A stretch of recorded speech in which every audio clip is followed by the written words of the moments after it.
Good afternoon, children.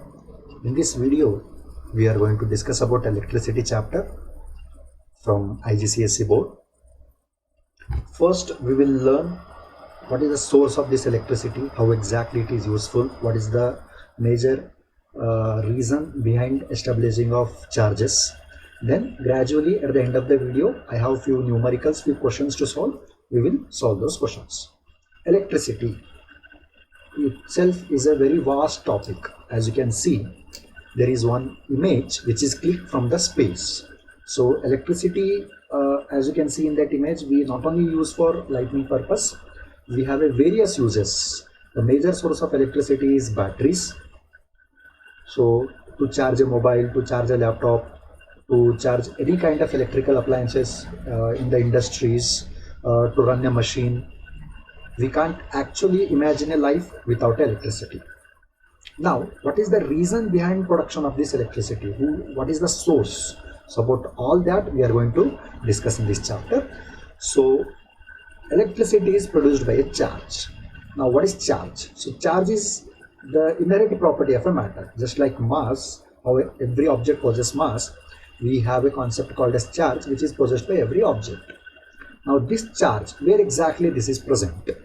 So to demonstrate that, scientists have done few experiments. They have taken an example of polythene, taken an example of polyspex. So let me just change the slide and let me show you a few of the images. Now this is an image of perspex. Now this perspex, while doing the experiment, let me just draw this perspex like this, and let me take a negatively charged perspex. Next to that, let me place one more negatively charged perspex. So experimentally it is observed that they both repelled with each other. Whereas in the next slide here, take an example of polythene. I am taking two polythene which are positively charged. So again, they will also repel. Whereas if I combine them and if I take them together, one is perspex which is positively charged, or even consider it as a negatively charged, and a polythene tube which is positively charged. Now the moment when we bring them together or when we place them near to each other, then they will attract.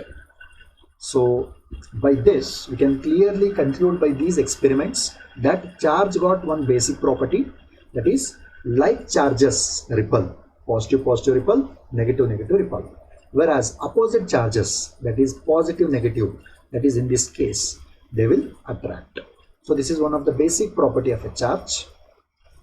Now this charge is indicated with Q. Charge is nothing but it will tell us how many number of electrons are present. Now electron, proton and neutron, these are the subatomic particles which are present in the atom. Now let us try to understand from where exactly this charge is coming. So we need to go to the basics that every matter is made up of a tiniest particle called as the atom. Now if we look into the atom, at the center there is a nucleus, and this nucleus contains number of protons equal to number of electrons. That is how it is electrically neutral. So subatomic particles, let me write down: protons, electrons and neutrons. Protons is positively charged, electron is negatively charged, and neutron is electrically neutral because it has number of positive and negative charges equal. Now this is atom and this is the nucleus which I have taken into consideration. Now around the nucleus, electrons will be revolving in a fixed orbit. Now these electrons, as I already mentioned, are negatively charged. So conductors, if we take an example, they conduct electricity because electrons are free to move. So because of movement of this electron, they will be producing the current. So just to demonstrate that, if I take a conductor of 1 meter square of area, just in 1 meter square of area of a conductor, there are 10 power 28 free electrons. Look at that number, that is very huge number. So obviously, just in such a small area, if there are such a big number of electrons, they will be moving randomly. So they not only undergo collision among themselves, they also undergo collision with the walls of the conductor. So that is how, because of movement of electron, or in general because of movement of charge, current is produced. So let me express that in terms of equation. Charge, it will take some duration of time to move from one place to another place. So this we call it as a rate of flow of charge. So this rate of flow of charge produces the current. Now when I talk about the SI unit of charge, SI unit of charge is coulomb, whereas SI unit of current is ampere. Now what is ampere? Suppose if I take a conductor, in that if ammeter is a device which is used to measure the current.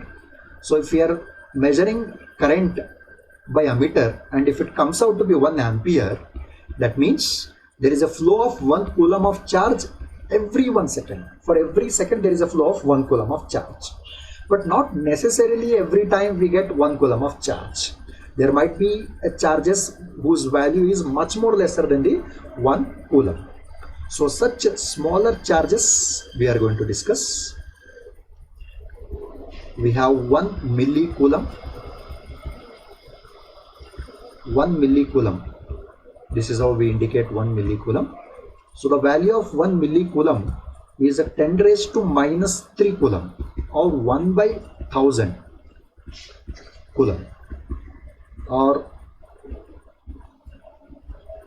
0.001 coulomb. Such a small value of coulomb, we call it as a 1 millicoulomb, because every time 1 coulomb of flow charge will not flow in 1 second. Smaller charges can also flow. So to take that into consideration, we are using the concept called as the 1 millicoulomb. Similarly, just like 1 millicoulomb, we have a smaller unit of current as well, 1 milliampere. So ampere is the SI unit of current, coulomb is the SI unit of charge. Now we will take few simple basic questions based on the concepts we discussed. So we just learned about charge, current, the source which is responsible for the production of the current. Now look at this first question. So it says, say whether the following attract or repel. Now two negative charges. So we know that by the basic property of a charge, like charges repel, opposite charges attract. So if both are negative charges, obviously they are going to repel. Second one, a negative charge and a positive charge. So negative and positive charges, if we keep near to each other, then they will attract. Now let me just frame one more simple question based on this part B. Negative, positive, this is the first case, and let me place negative, positive at a larger distance. Now in which case, whether it is in first case or is it in second case, in which case charges will be experiencing a maximum force. So remember that lesser the distance, more the force they are going to experience. So that is why first case. Now part C, two positive charges, so both of them are like charges. So answer is they both repel. Now moving to question number 2. In an atom, what kind of charge is carried by? Proton is positively charged, electron is negatively charged, and neutron net charge or total charge on neutron is 0. 0 you can write, or null charge you can write. Now moving to question number 3.